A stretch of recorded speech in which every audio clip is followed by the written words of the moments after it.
Islamic development ব্যাংকের সাথে কথা বললাম এবং ইসলামিক ব্যাংক কিন্তু একটা মাল্টিলেটারাল বহুজাতিক সংস্থা এবং পৃথিবীর বেশ অন্য অন্য দেশে আছে, ওরা প্রোভাইড রিসোর্স, ওরা আমাদেরকে বিভিন্ন সহায়তা অলরেডি দিচ্ছে।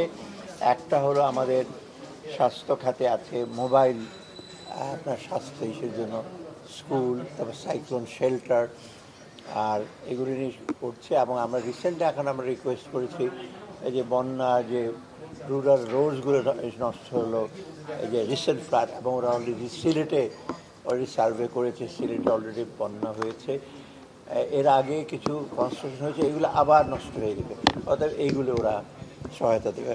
মোদ্দা কথা যে আমাদের রুরাল রোড ইনফ্রাস্ট্রাকচার ডেভেলপ করার জন্য ওরা সাহায্য দেবে। ওটা আমি অঙ্ক বলবো না। জ্বালানি তেল এইটা হলো স্বাস্থ্য, রুরাল রোড, তারপর আমাদের অলরেডি ব্রিজ একটা কনস্ট্রাকশন হচ্ছে, তাই না?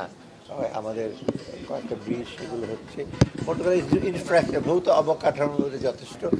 আর সব সেক্টর বললাম স্বাস্থ্য। আর জ্বালানি ক্ষেত্রে আমরা বলছি জ্বালানি ক্ষেত্রে ওরা এক্সপ্লোর করবে, ওরা ওদের একটি ছিল অন্য ডোনারদের সাথে কথা বলে ওরা ইসে করে আর কি। লিমিট আমরা বলেছি এখন আরও এডিশনাল ফান্ড আমাদের দরকার। লিমিট একটা কিছু বলেছে ওরা ইসে করবে, তো এটা আমরা একটা ফাইনাল না হবে তো এগুলো বলা যাবে না। একটা বোর্ড মিটিং আছে ডিসেম্বরে, ওরাদের মোট কথা ইসলামিক ডেভেলপমেন্ট ব্যাংক রিসেন্ট মানে আমাদের সহায়তা করবে। আর ওদের প্রমাণটা হলো আমাদের সাথে সহযোগিতা বিরাট একটা বিল্ডিং হচ্ছে ওদের, আপনারা জানেন তাই না, টুইন টাওয়ারের মতো একটা হচ্ছে। অতএব ওরা আরও অধিকতর সহায়তার জন্য এখানে, এবং ওরা এটা এখানে আমাদের অনেকটা মোটামুটি লং টার্ম ইস্যুর সাথে আমাদের হেল্প করবে। এখন আমরা বলি নাই কী কী প্রকল্প হবে আমাদের, অতএব সেগুলির ব্যাপারে আমরা যখন তাদেরকে বলবো এগুলির ব্যাপারে সহায়তা